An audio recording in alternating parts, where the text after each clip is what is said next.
Today on the Topping Show, BudLight YouTube video gets less than 200 views. Vivek goes viral for highlighting that Mitt Romney would say he would vote for anyone except for Trump or Vivek. Christie claims Trump is, quote, intolerant of everyone, unquote. Assassin's Creed video game inserts pop-up ads midway through the video game and the fans revolt. The Dodge Ram 1500 to kill their V8. Black Friday shopping data shows that sales may be up a little bit, and Stellantis to recall about 32,000 Jeep Wrangler Hybrids. All of that and much more on the Topping Show.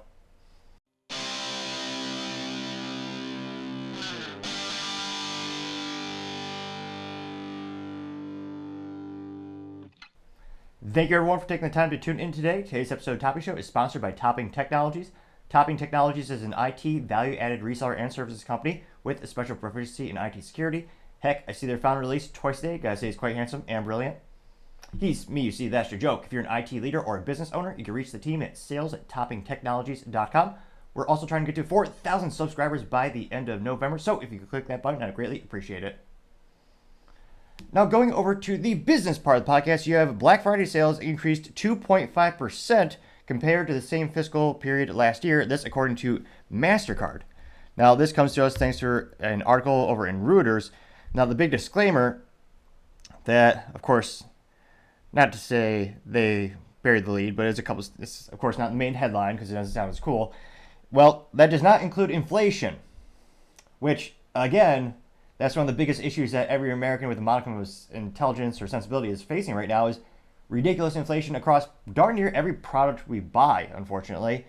Partially because of the ineptitudes of our government printing more money than had ever been printed before. The government runs probably as effectively as I can speak. Pun moderately intended. Though, if you click subscribe, it may cure my stuttering and speaking ineptitudes. Perhaps. I'm not a doctor. Disclaimer. However, it could perhaps help. Just saying, can't hurt to try. Now, again, this is according to Spending Pulse over via MasterCard, saying it went up 2.5% year over year. It also excluded automotive sales, which that industry has slowed down a little bit because of the very high interest rates. But also, I mean, the price of vehicles, I believe it is Ford, their 5-year trend for MSRP, and again, cars are selling above MSRP, I mean, it's up 42%. Some cars are up 50%. So their the average of their MSRP for the average MSRP for their fleet of vehicles, it's increased that much, which again is unprecedented. Now, they also had noted that in September, MasterCard Spending Pulse, which measured in-store and online retail sales across all forms of payment, said it anticipated U.S. retail sales, excluding automotive, to grow 3.7% during the holiday season, running November 1st to December 24th. Of course, they clarified that Black Friday refers to the day after U.S. Thanksgiving, where retail sales are traditionally strong. Now, they also know that e-commerce sales on that Friday increased by 8.5% year over year as consumers shop for deals online, while in-store sales increased by a mere 1.1%, which kind of correlates to the small sample size poll I posted on LinkedIn. Now, that was a sample size given the people who are in my network. Most of the people are in technology, usually sales, executives in IT positions. But of the poll that I ran, when I asked people if they're going to spend money on Black Friday or Cyber Monday or other, of the about 50 people who responded to the poll, so again, very small sample size, over 80% of them said online or other. Very few actually said they're going to go to a brick and mortar on Black Friday.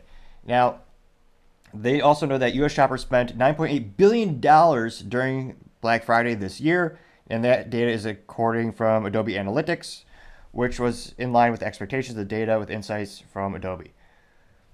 So it'll be interesting to see, anecdotally speaking, most of the people that I spoke to, they want to go to brick and mortar, partially because of the hassle and partially because of the inconvenience once you even get there, because you have to pay for fuel, tolls, or obviously gasoline is also taxed heavily.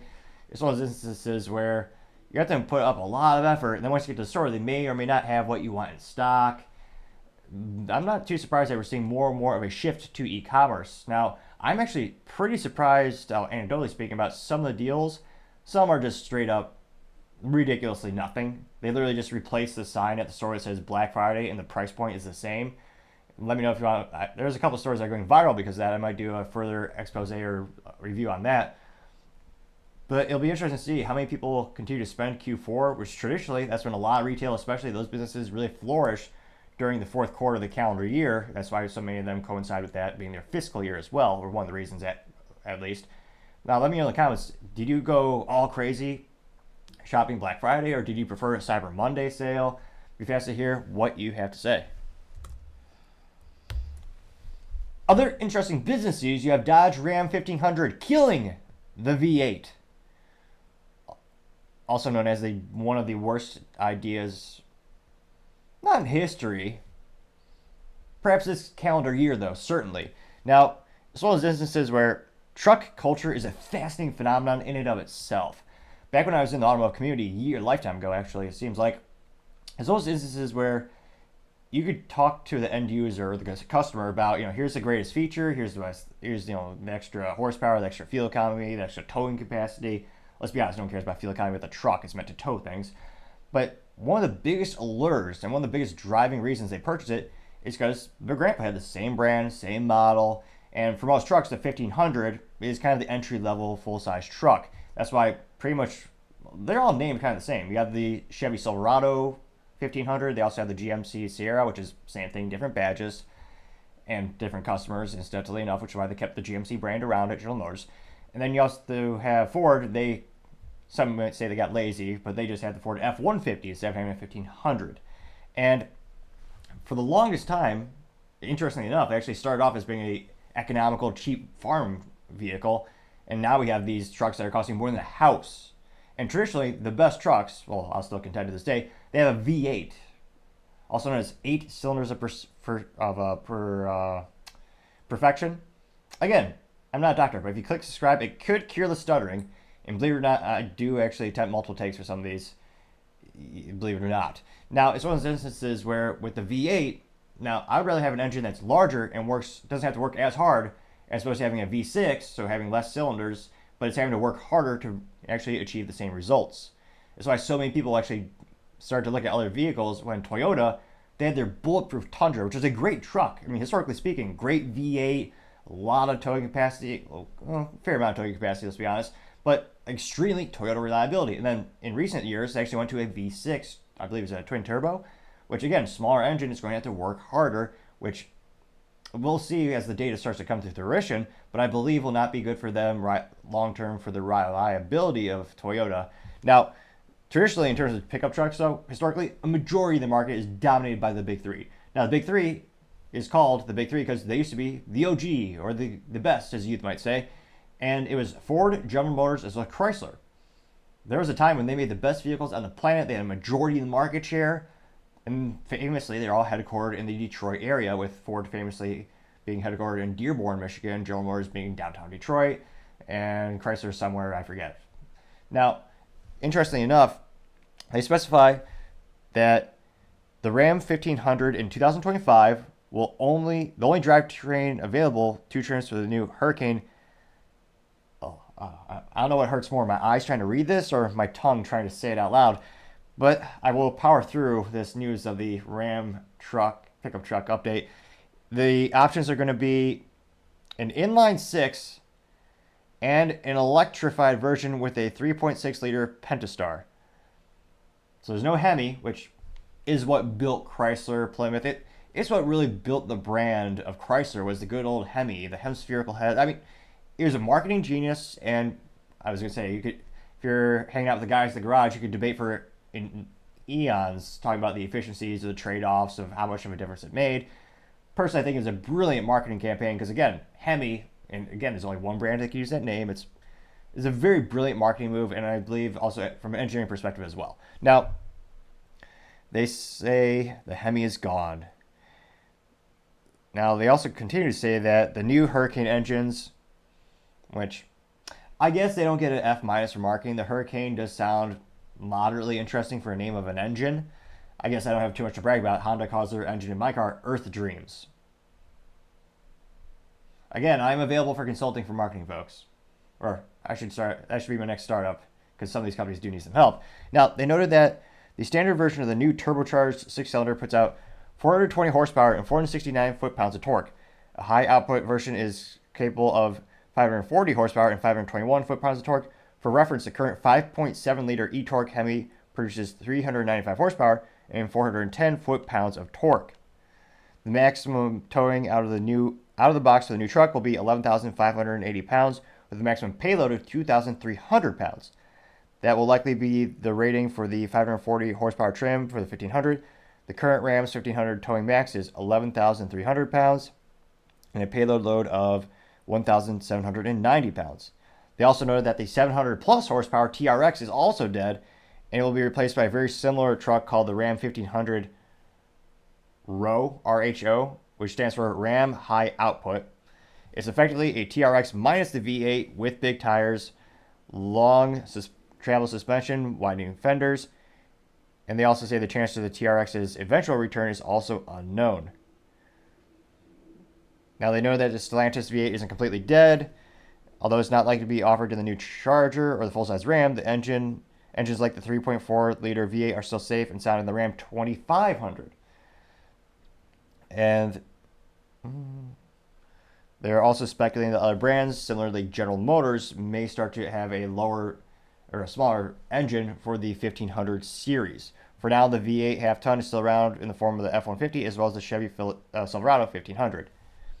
And of course, the GMC Sierra, which is the same thing as Chevy Silverado, same factory, different badges. A debate for another time, perhaps. So it'll be interesting to see. Again, the engines are going to have to work harder. And don't get me wrong, we just talked about statistically speaking, the output numbers in most of the respects are better. They're greater.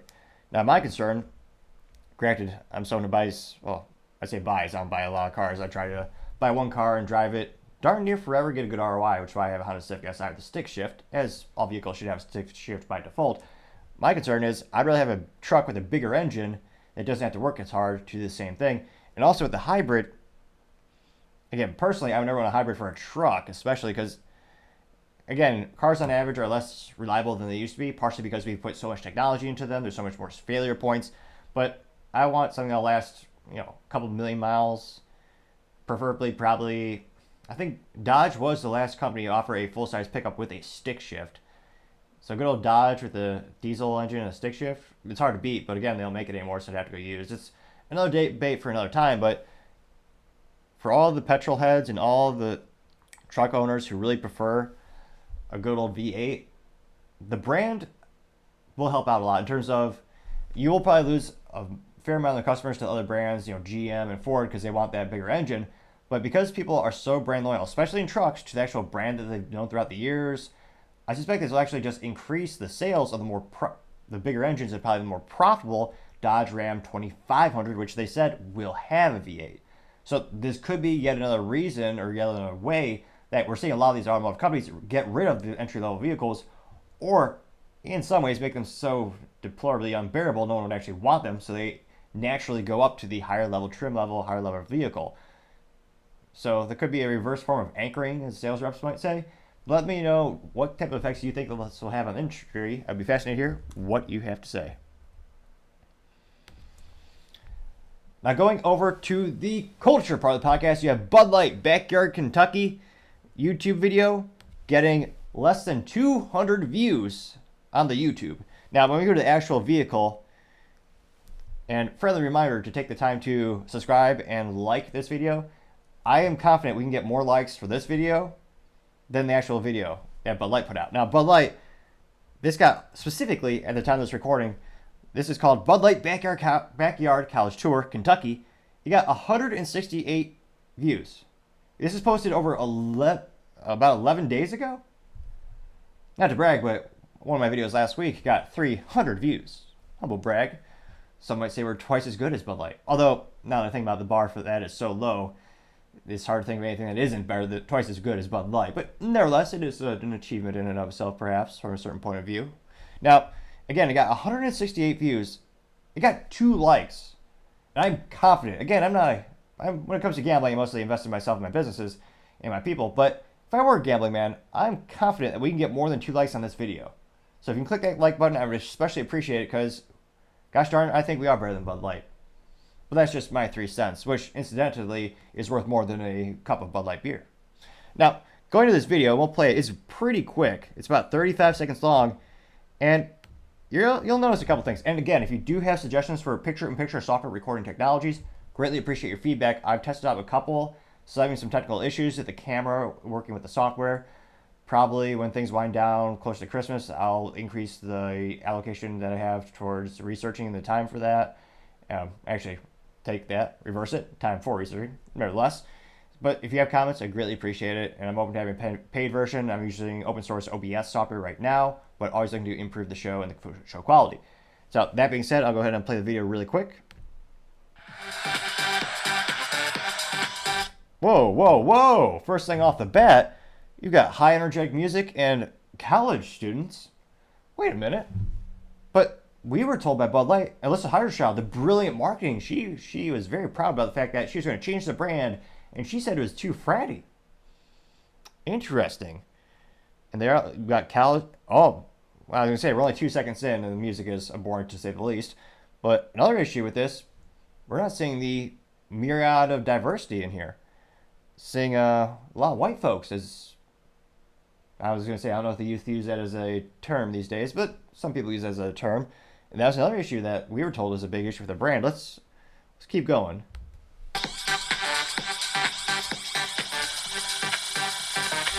Cultural appropriation. They're wearing a Texas hat? How dare they?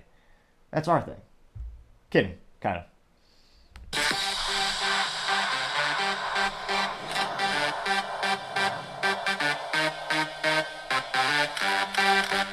God, that music is terrible.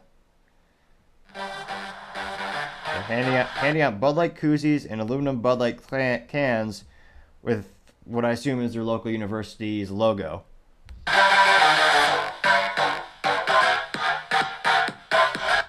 I still have not seen a single pride flag in the... Can't speak today. However, if you click subscribe, it could assist with my speaking ineptitudes and help with my enunciation. It's not 100% guaranteed. There are very few things in life that are. However, it could very well assist. Just saying, it can't hurt to try.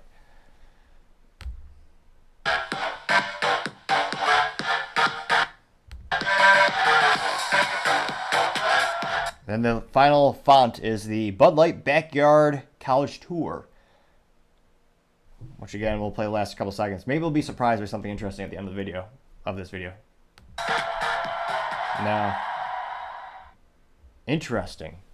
Very little diversity, not a single drag show performer or gay pride flag, which, when you look at BudLight's marketing allocation... I'm George Kittle.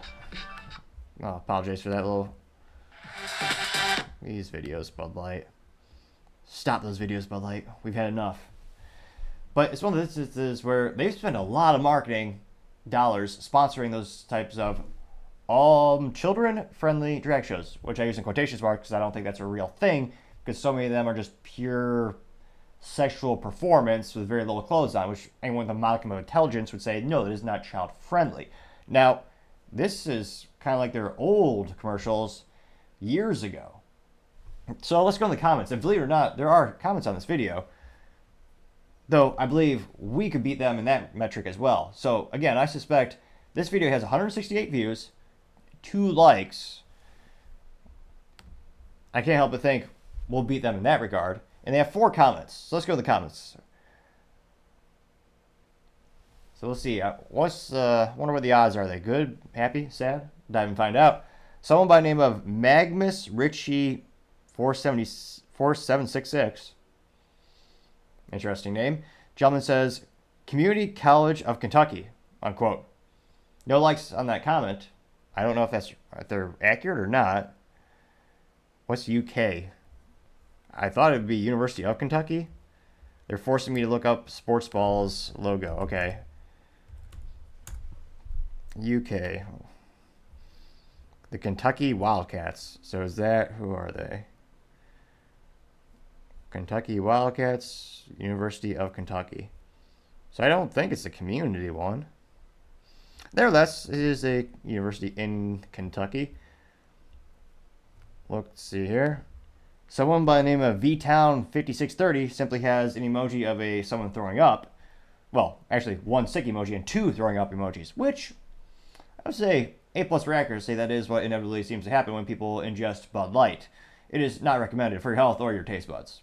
Now, someone by the name of Leah Bush 2608 says, quote, who are they, unquote, getting 11 likes, which is a throwback reference to Bud Light brilliantly hiring the trans activist Dylan Mulvaney as their brand ambassador and paying this person $185,000, which, geez Louise, talk about a negative ROI. Q2 alone, Bud Light lost $400 million in sales. That is perhaps the most negative ROI in history. I can't think of anything worse than that, historically speaking. Let me know in the comments if you can think of anything else. That comment, who are they, got 11 likes. Sean Brownstone says, quote, looks a little too fratty. You know the customer base your VP, Alyssa Hydershot, said you want to get away from. That got 2 likes. And that's it. Again, Bud Light used to be one of the most beloved brands in America. And it's almost unfathomable. They got under 200 views. And they have a lot of subscribers. They have 197,000 subscribers. They got over that hump of 100,000 subscribers. That's pretty decent. Not for a global brand like that. However, if you click the subscribe button down there, we could get there close enough, or soon enough, perhaps. Time shall tell. But as Bud Light continues to attempt to have a comeback for their marketing, I can't help but think the cultural shift is not going to accept their apologies or accept their new marketing, because authenticity is one of the most difficult things to generate as a brand or even as a person. And once you lose it, it's not like you could just fix it in a New York minute. It takes sometimes a lifetime to regain those customers, if ever. Now, let me know in the comments, do you think they'll regain those customers that they've alienated so brilliantly? That's using the word brilliantly in a sarcastic tone, obviously. It'll be fascinating to hear what you have to say. Other interesting cultural news, you have video game Assassin's Creed inserting full-screen mid-game pop-up advertisements and the fans' revolt. Now, of course, in pure publicist mode, but moderately intended, as I believe they're also a video game publisher, in addition to being the game, because I think the parent company is Ubisoft? It is. Okay, so Assassin's Creed, and this comes to us thanks to Ted Litchfield at PCGamer.com, they noted that the players having their games interrupted by full on-screen pop-up ads, but Ubisoft says it was a quote-unquote technical error, which I don't think anyone is dumb enough to actually believe that. It seems to be similar to Bud Light when Bud Light said, oh yeah, we only hired Dylan Mulvaney we only gave this person a can. It wasn't a campaign. And then, thanks because the investigative reporting for Steven Crowder and his Mug Club, well, we found out last week that, oh no, here's a line item. They paid this person. This is a huge marketing initiative. It wasn't just a simple one-off production of a can. It was much more. It's going to be a whole campaign. So, as we know, in Newspeak, or in this technical error, yeah, I don't think so. And they did claim that they quickly patched the error as well. And they also noted that this is the first time it's happened to Assassin's Creed. And I don't normally defend manufacturers who do these types of crap because I hate it. I'll simply try to explain the economics and the business perspective of the video game industry, which has been historically problematic. Now, with Assassin's Creed, in full transparency, I've never played it. I think the most modern game I ever played was Fallout 3 back in college, which was a brilliant piece of, I would say, engineering and artistic work by the Bethesda company, which is now subsequently owned by Microsoft. But it's one of those instances where my whole lifetime, and this may age me, but for decades, the price point for a video game was overwhelmingly $59.99. It was always, being a kid, I would round up, because I know the government's always going to steal, charge sales tax. So it's one of those instances where it was always $60 for a video game. That's just the thought in your side of your head. Now, granted, sales tax, depending on where you live, usually Texas is 8.25%, so round up. But nevertheless, the idea for most people that was accept price point was $60. It's been that way for decades. Now, thanks to the government, we have ridiculous inflation in the United States. It's almost getting to the point of Venezuela. Knock on wood, it won't get that bad. I don't have much faith in our government, to say the least, so who knows, it might. But it's one of those instances where the price point has not really moved. So these video games, they're actually making less money year over year because money is worth less and less every year. And for a long time, these video game companies were taking a loss. And I shouldn't say they're taking a loss in terms of going negative on the actual video game, but they were not making as much money. And these games have become billion-dollar blockbusters. Look at the Rockstar manufacturer, not the drink company, but the video game manufacturer, more accurately coined developer and architectural designer. But, Grand Theft Auto is a billion-dollar game in revenue, and their costs throughout the manufacture of all the games they made. You're talking hundreds of millions of dollars to make those games. It's a huge risk and subsequently a huge reward. But the price point is always $60 per game. Now, they've combated this, I think it's been an overcorrection. The first thing that they've been doing historically, which really went viral, now every company seems to do it, is microtransactions. And this one's annoying things where depending on the video game difficulties and your skill sets, it's become a pay to play. So in order to realistically accomplish the game without putting in a ridiculously high amount of time, you have to pay for extra skill sets or features or some other thing. I can't remember the funny third thing, but you have to pay to play. And then you also have things like loot boxes, which is, in my opinion, just gambling for kids. If you're an adult, you put your money towards that. I'm not saying that in a pejorative way, but just go to a casino because, well, at least there's a small chance you're going to win money. With loot boxes, you're literally paying to gamble in a video game and you get a piece of intangible software, like a skin on a Call of Duty gun, which that is just a gun with an extra layer of graphics where they make it look like, I think you get a gold when I was back in my day with Call of Duty Modern Warfare 2, if you hit an achievement by working and achieving goals in the game, you get like a gold-plated AK-47 or AR-15 or something like that. But so there's instances where nowadays you can get like a myriad of different skins and camouflage. And I understand for some people that's an appeal, but that's another revenue stream in addition to the $60 price point. And one of the most perverse things I can think of is putting an advertisement that pops up in the middle of the game. And I understand it's self-serving. It looks like they were advertising their own thing. But imagine paying $60 for a video game. You load it up on your computer, or realistically, you just play online, and you're in the middle of an action scene or whatever you're doing in that game, and a big pop-up comes up. I would be irate, which is partially why most of the video games I own are all cartridge-based. There's also 0% load time. You just plug the sucker in. You do occasionally have to blow the cartridge a little bit, but more often than not, you don't have to wait for, I was going to say, there's definitely no updates. There might be a bug, but you kind of just live with it. Now, again, going back to the actual article, they said it's first reported by Rock Paper Shotgun, which is a console players of older Assassin's Creed games like Origins, Odyssey, Valhalla, encountered Black Friday and pop-up for the latest entry, Assassin's Creed Mirage. While trying to access in-game menus, Ubisoft has since stated that the ads appear due to technical error. Videos demonstrating the issue show a full pop-up screen touting a 20% off Black Friday coupon from Mirage, which prompted to dismiss the ad or buy now. Even more annoying. Just buy it right now.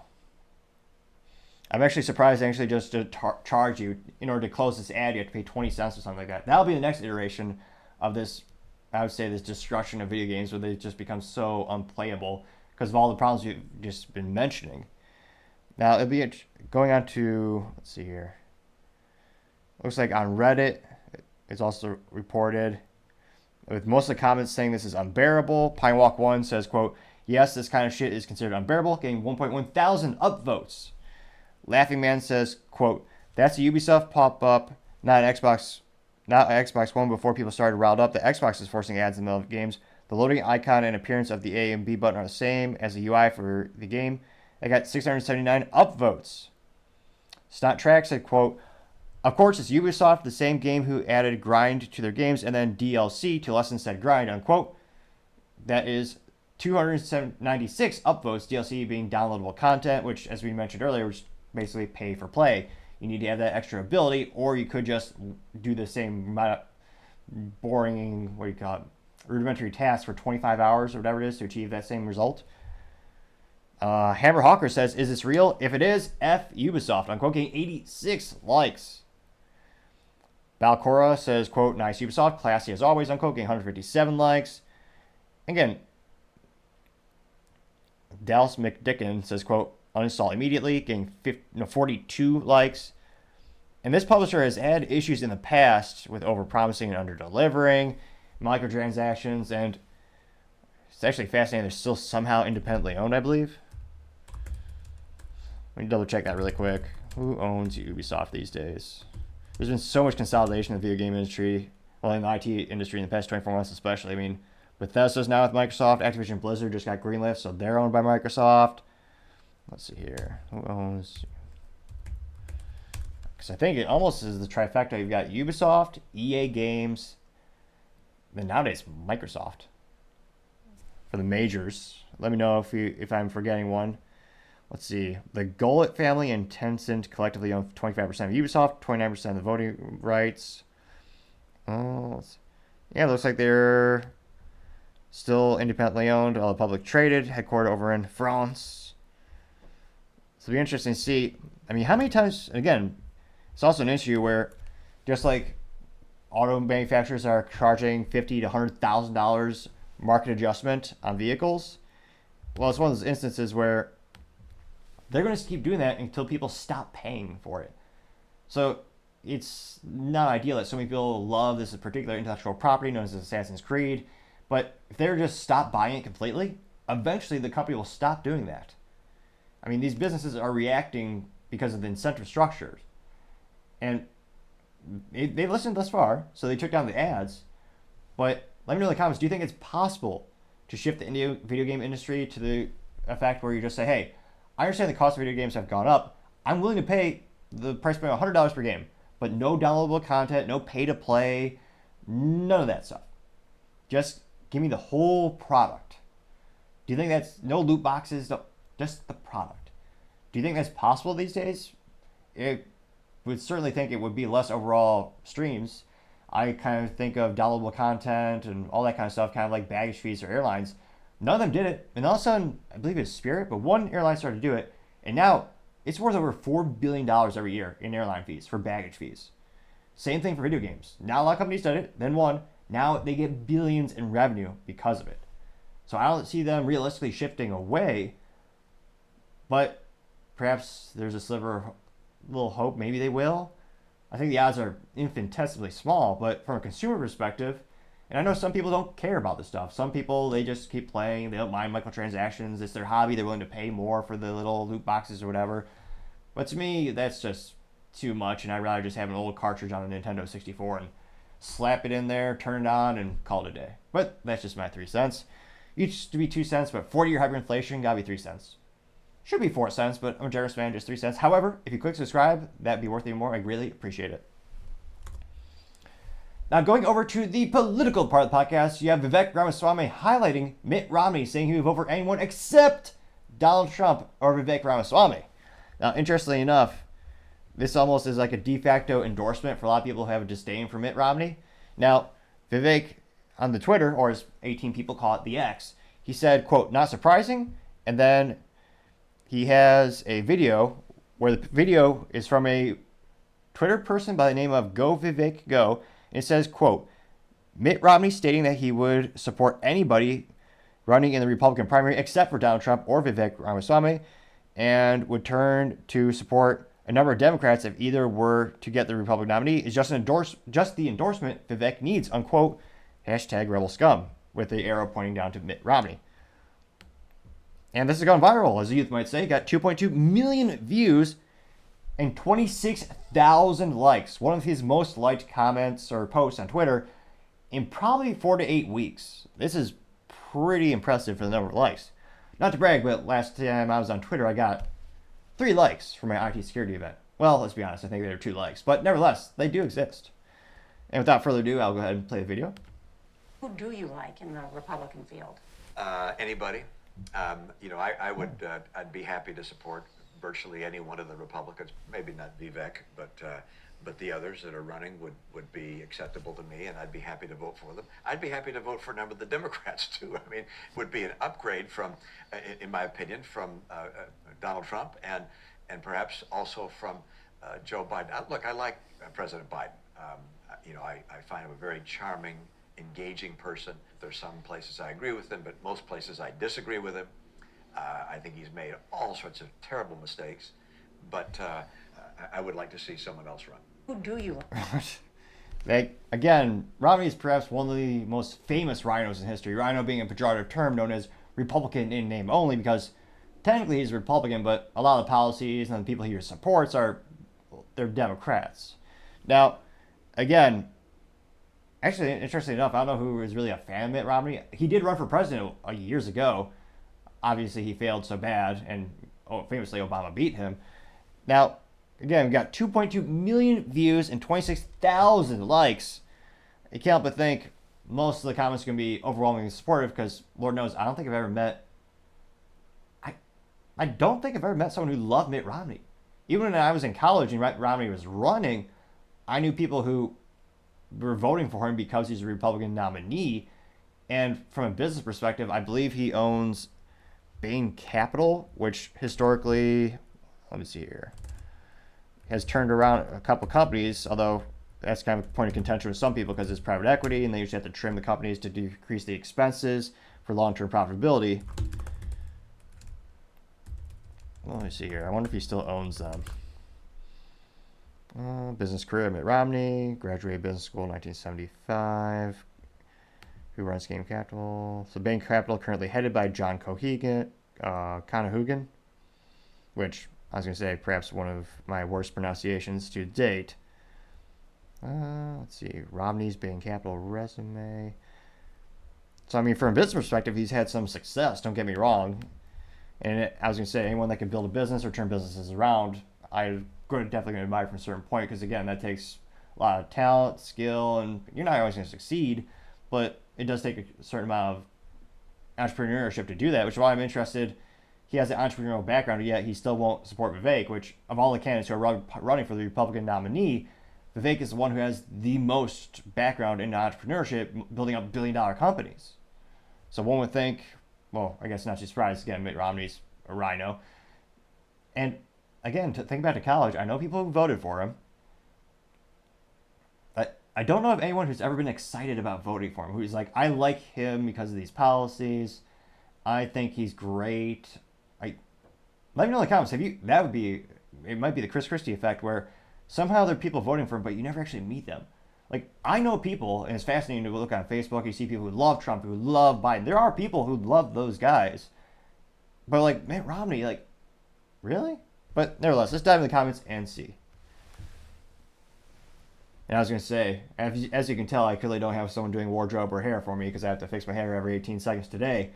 As the show grows, though, someday perhaps I'll have someone with a little bit of talent who actually fixes my hair up a little bit. Perhaps. Time shall tell. If you subscribe, it can surely help in the long term. The first comment comes from Mr. Proud Patriot saying, quote, "The anger for Trump is real. Must mean he's doing something right," unquote. Laughy emoji and heart emoji. Got 206 likes. Adam Kringer says, quote, "This is a huge endorsement. Congrats, Vivek," unquote, getting 773 likes. BT Cosmopolitan? No. BT Cosmonaut. Not great spelling with that one, but nevertheless, this attempted spelling says, quote, "Mitt just gave you a huge boost in the polls," unquote, getting 278 likes. Tangent369 says, quote, "Mitt is very consistent in his support of the deep state," getting 455 likes. The redheaded libertarian who gets an A+ for marketing. She is, in fact, redheaded in her profile picture and is libertarian. She says, quote, "I can't think of a better endorsement," unquote, getting 484 likes. Elijah says, quote, "How much influence or clout does Mitt have? Absolutely zero," unquote, getting 83 likes. Juan Valverde says, quote, "His family lives in a ranch in Mexico practicing polygamy. Of course he endorses Democrats," unquote, getting 49 likes. Let's see here.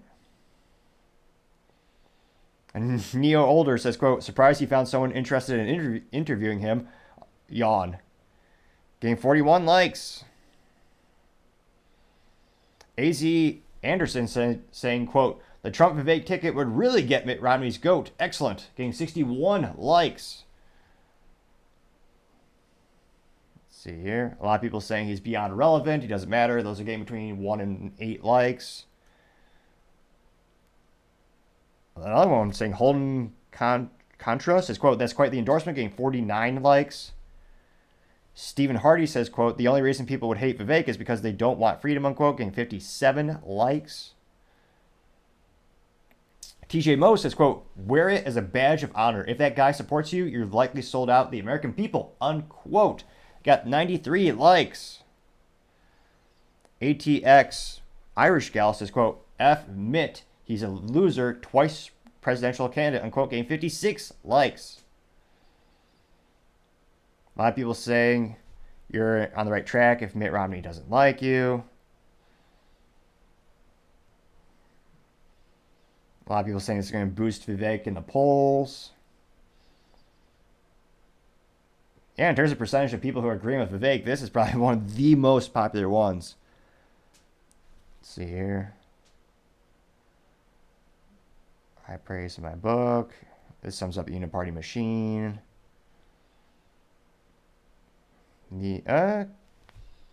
Casey Allen says neocon, getting 4 likes.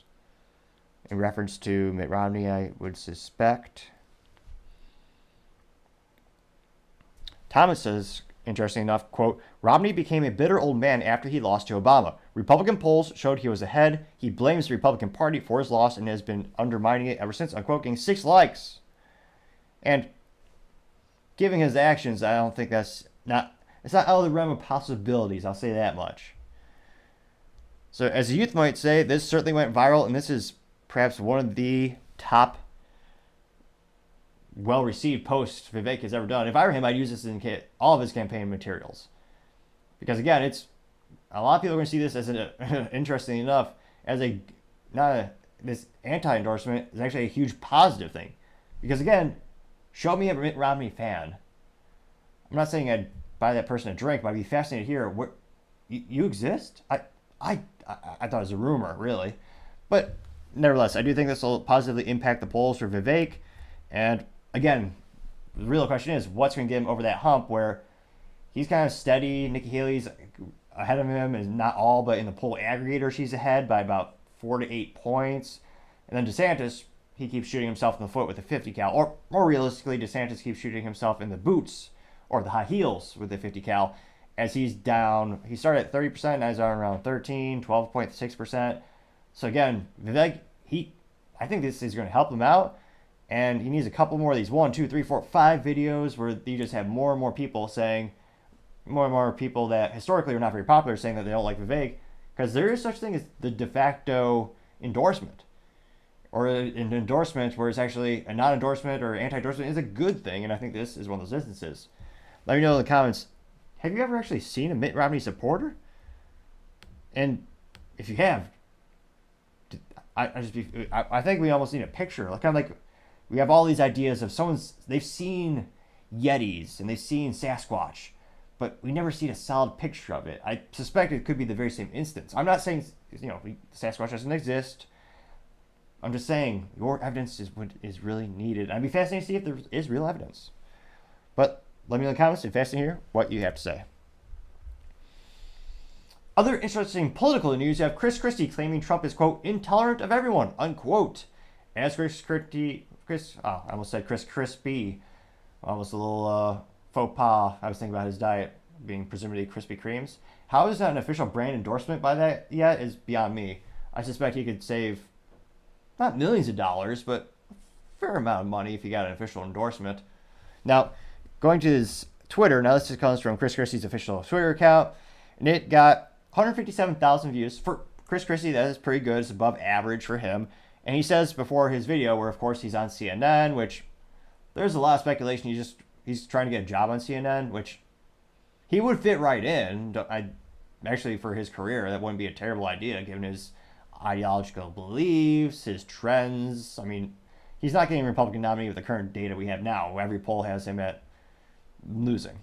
Now, he says, quote, Donald Trump's intolerant language and his intolerant conduct gives others permission to act the same. Intolerance towards anyone encourages intolerance towards everyone. And I forget her name. Perhaps they'll say it in the description. But nevertheless, this is Chris Christie on CNN. And without further ado, I will play the clip. Well, look, when you show intolerance towards everyone, which is what he does, you give permission as a leader for others to have their intolerance come out. And so, intolerance towards anyone encourages intolerance towards everyone.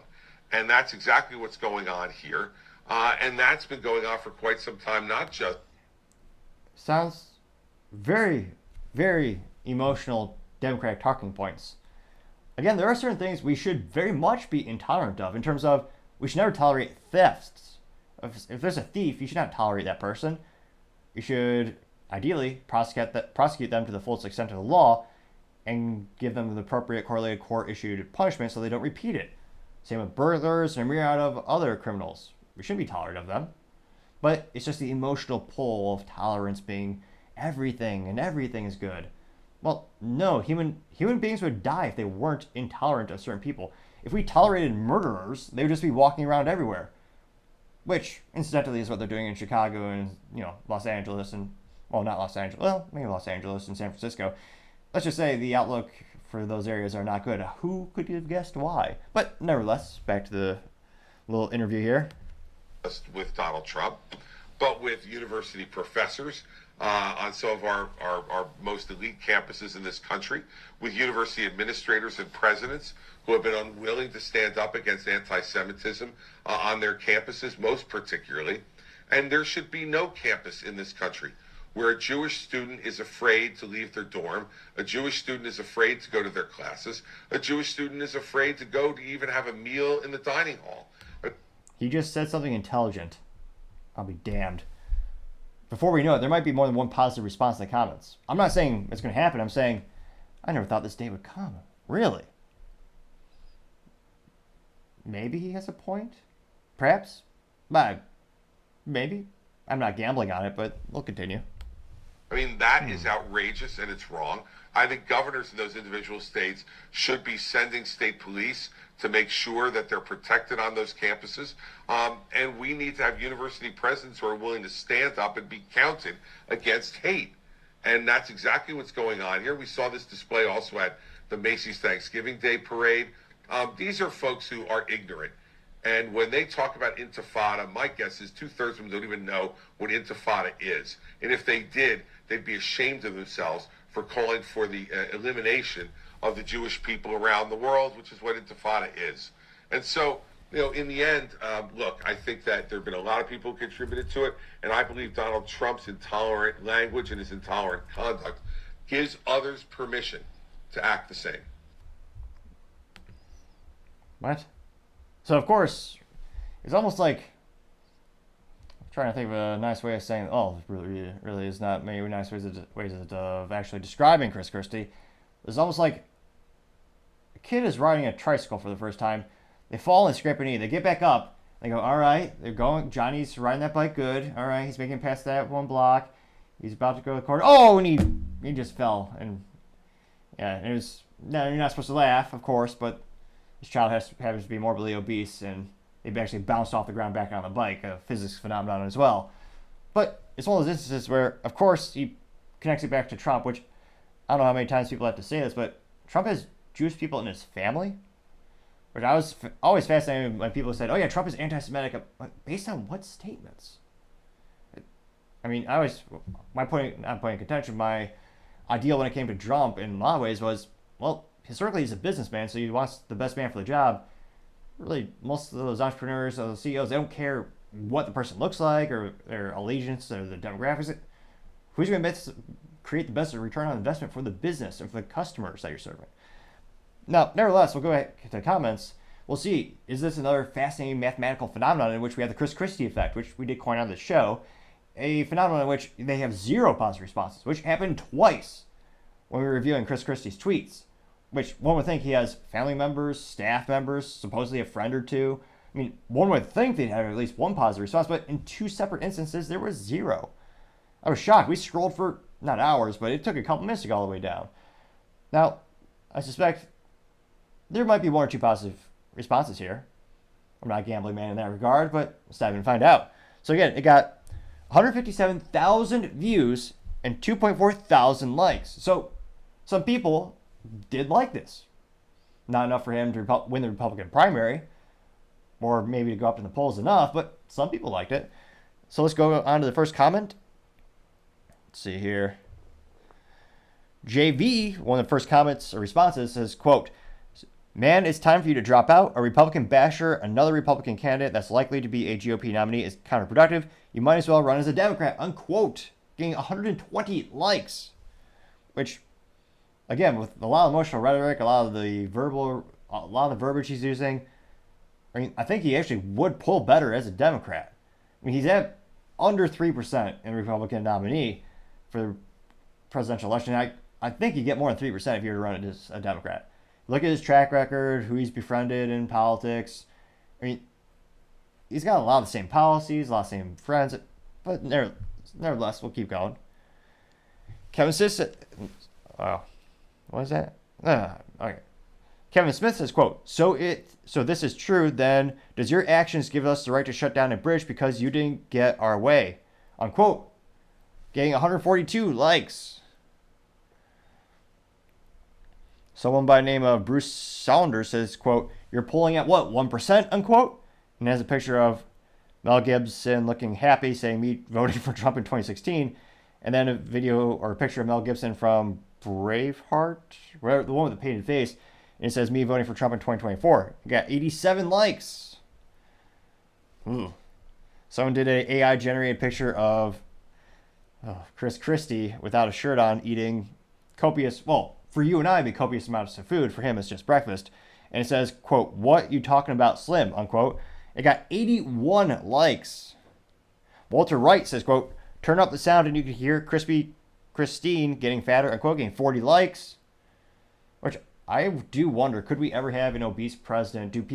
Is the perception that this person just doesn't have control of their life, therefore they can't have control of someone else? And don't get me wrong, there are certain health side effects from medications, as well as the certain people who have health issues where they are more prone to be overweight. I know genetics is a thing to a certain extent.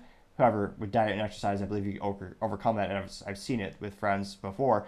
But let me know, do you think the American public would never vote in that regard? I mean, most of the presidents we've had historically were certainly not in shape because they're so old and frail. They might just meet their demise by trying to tie a shoe.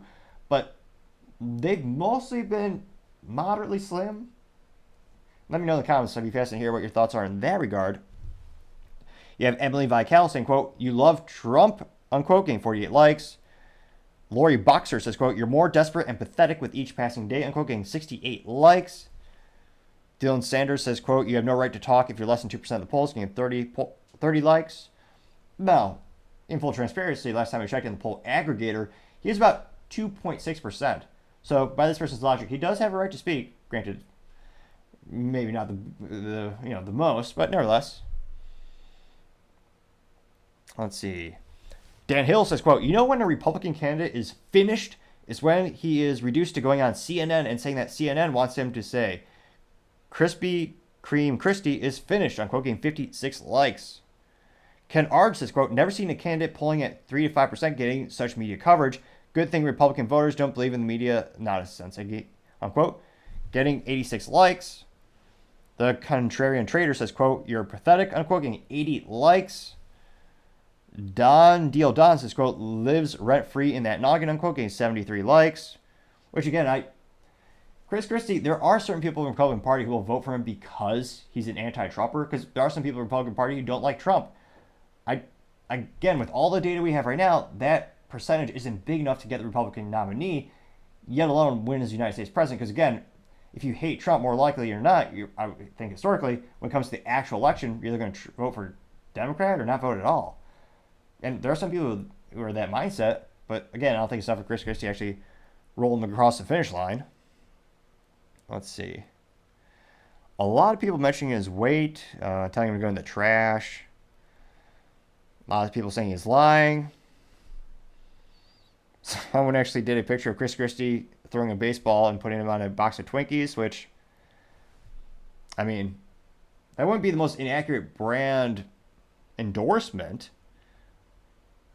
I mean, I actually would give Twinkies, like, honest credit if they were to put that on the box so you know, like, what you're getting into. I mean, it's certainly not a health brand by any means, but that'd be kind of hilarious. A little bit of ADHD today.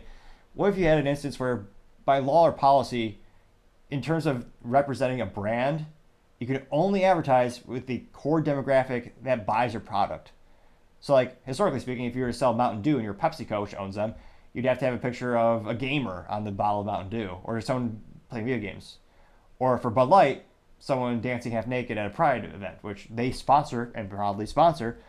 Or like Twinkies, you have someone quite large, like Chris Christie, attempting to, now it is unrealistic because he's attempting to throw a baseball. I know that did happen in real life, but it certainly is not an athletic brand. But nevertheless, let me know that it certainly sounds like it could be a good comic sketch. Let's see. A lot of people saying mute his profile. I don't know what show Chris Christie was on, but there's some show where he ate a donut, which, again, eating in general is an on TV is an awkward, weird thing. Like, kind of like taking a snapshot or a screenshot of a YouTube video to try to get a thumbnail. There's so many awkward, just when you're talking, it's just hard to look natural or not ridiculous. That's why it's so comical to see some of these people. I mean, even when I'm doing like a screenshot of this, when it's Chris Christie, they only stand there and sit like respectful, like with a pose, like a second or two. And sometimes it's not easy to get that. Also less entertaining. But someone, I don't know who his publicist is, but they allowed him to eat a donut in public. And I say that because there are multiple of these videos and responses getting between 7 and 40 likes. And it's the gif of Chris Christie just eating a donut. And you could see his chins. It's not a good look. So again, I don't know who his publicist is or how inebriated they may be to actually do anything of a job. But yeah, that does not look good. Again, multiple of those videos are in this feed. Let's see. A lot of people asking about the bridge in New Jersey. A lot of people calling him White Lizzo. It has been not been trending in a while, but Newhouse Eric says White Lizzo still in the race, and quote, getting 4 likes. I mean, someone by the name of Based AF says, I don't know if this is real or AI generated, but it's just some girl pointing and says you are fat. That got 4 likes. I mean, this might be another Chris Christie effect. Wait, no. Where there's 0 positive responses. We're going to keep scrolling. This might be the phenomenon number 3. Maybe. Let's keep going. A lot of people are referencing donuts. Some people straight up writing books. And this only got 2 likes, but someone started off by saying, you, sir, are a disgraced human being who has one outcome in life to intimidate or destroy by lies or mistruths, and they can go on for quite some time. Let's see here. A lot of people saying you'll be exiting the race soon. Satchel Ars says, quote, when exactly did Jersey Tough become Christie turning in such a fruitcake, unquote, getting 15 likes. A lot of people saying, hey, 3%ers, stop wasting our time, getting 10 likes. Let's see here. A lot of people... Was it Austin Powers? There's some movie where they had the fat bastard as like a main character. And a lot of people are putting that in the comment section. Let's see. Let's see. It did not achieve the Chris Christie effect. I'm sorry. I know some people in the comments are probably excited to think this might be the 3rd time, but there appears to be a real person responding positively to Chris Christie. I know mathematically it's very, very small, but someone by the name of Valerie Scott simply says, agreed. And she got 1 like. Now, because this is so rare, I think it's worth investigating. Look at her profile. Of course, she's from San Francisco, California. Posing in front of bullshit known as modern art, which takes no talent at all, and 99.99998% of the time. I'm one of those people where I do appreciate works of beautiful art back in the day, the more realistic. I mean, there's some brilliant artists throughout history. Someone just throwing paint at a canvas, that takes no talent. That's ridiculous. So, of course, she's in California, posing by modern art. And let's see, what else does she support? God, that's stupid. Now, thankfully, the public sector, or the private sector, or the whole Twitter rewarded her moronic appropriately. So she had a picture of just literally what I was just describing, someone throwing paint on a canvas, and she says, quote, think big and make a statement. Which, again, there's some brilliant artists out there, but just throwing paint at a canvas randomly, really? No, that not a modicum of effort was put in there. Although, for those people, it's probably more exercise than they get in a year by lifting that little paint can and throwing it at the canvas. So there's a little bit of upside for their health, I suppose.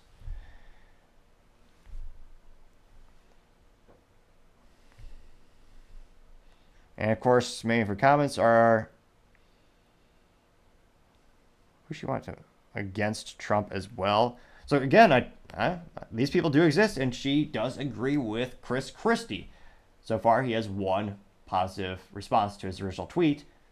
It's not 0, but it's pretty close. And I'm scrolling down. again, that a lot of jokes, a lot of memes, a lot of gifs against him. A lot of people referencing Krispy Kreme. Like a disproportionate amount of people. A lot of people having memes of Trump saying living in your mind rent free, which is very true. It probably, I mean, I can't think of maybe 2 instances where Chris Christie had the opportunity to speak and he did not reference Trump. I mean, that's probably as rare as having a positive comment in these sections.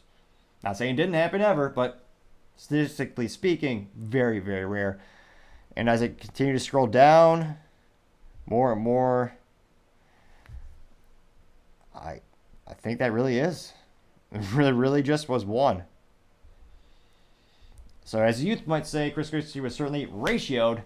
And again, I don't see him going up any more in the polls beyond 3%. His poll aggregator, the aggregator of all the polls that we've seen, usually has him between 2.5 and 2.8%.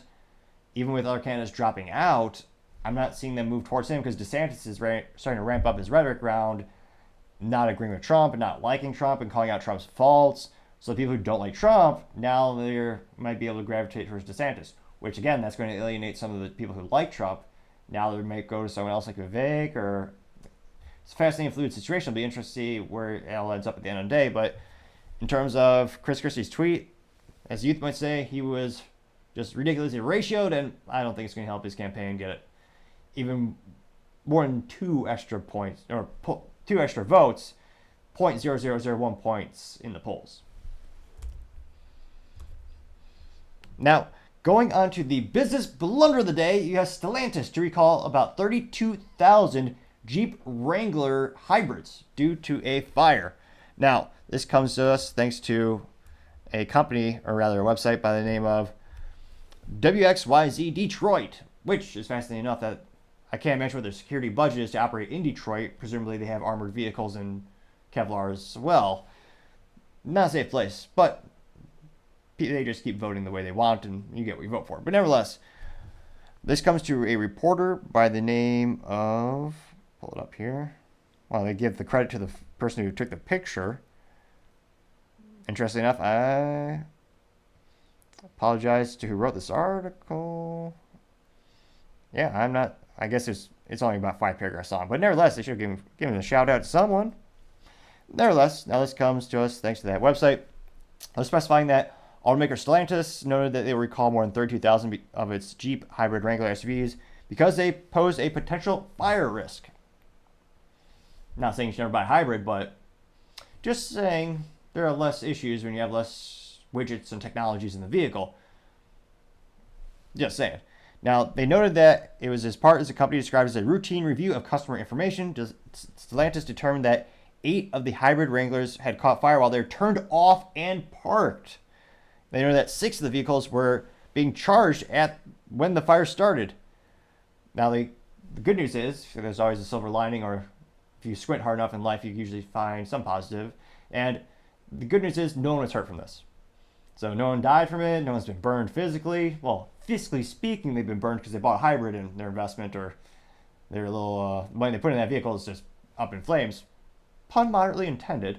Now, they also noted that the recall covers models made between 2021 and 2024 model years for the Wrangler 4xe SUVs. All other Wrangler models have been determined safe by Stellantis, which maintains its headquarters in Auburn Hills, Michigan. They know that the SUVs affected by the recall can still be driven until they are fixed, but they recommend they being parked away from buildings and not being charged until they are repaired. The fixes involve either resetting or updating the software or replacing the vehicle's battery pack. Cha-ching! You know, the battery packs that cost more than a used car in some of these cases?